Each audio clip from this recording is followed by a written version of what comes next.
one of the coolest people I ever met was a transgender woman. Daphne Dorman is her name. A white trans woman laughing loud and hard at everything I said, especially the trans jokes. It's very puzzling. Turns out it was her dream to be a comedian, and I was her hero. It's very moving. I could not dislike somebody that felt that way about me. We became fast friends. And when I needed an opening act, I called her on the phone, and she was like, fuck yeah. And then the show became something cooler than a show. It became like a conversation between a black man and a white trans woman, and we started getting to the barbershop. And at the end of the show, I go, oh, Daphne, I said, well, that was fun. I love you to death, but I have no fucking idea what you're talking about. And she said, I don't need you to understand me. She said, I just need you to believe that I'm having a human experience. She didn't say anything about pronouns. She didn't say anything about me being in trouble. She said, just believe I'm a person and I'm going through it. You know, I believe you because it takes one to know one.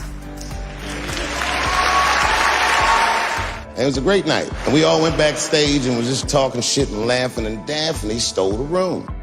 She had everyone cracking up, telling us all these crazy stories about shit she be into. I pulled her aside and I said, you're hilarious. I didn't know that when you were on stage. I said, you're doing some things wrong, but I can help you. I said, anytime I'm in San Francisco, why don't you open the show for me, and I'll just try to give you some pointers.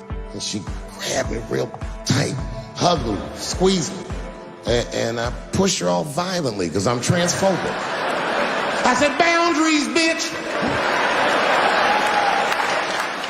When Sticks and Stones came out, a lot of people in the trans community were furious with me. And the hardest thing for a person to do is go against their tribe if they disagree with their tribe. But Daphne did that for me. She said, punching down on someone requires you to think less of them. And I know him, and he doesn't. He doesn't punch up, he doesn't punch down, he punches lines, and he's a master at his craft. That's what she said. Beautiful tweet, beautiful friend. And when she did that, the trans community dragged that bitch all over Twitter. 6 days after that wonderful night I described to you, my friend Daphne killed herself. True story, my heart was broken. I don't know if it was them dragging her, I don't know what's going on in her life, but I bet dragging her didn't help.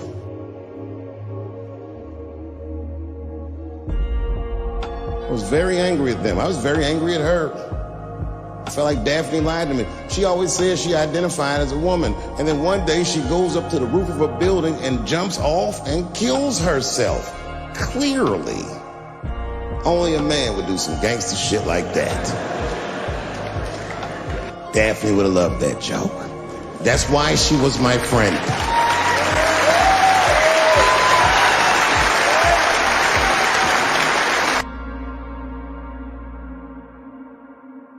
I got in touch with her family and I started a trust fund for her daughter because I know that's all she ever really cared about. I'll tell that little girl, young lady, I knew your father. And he was a wonderful woman.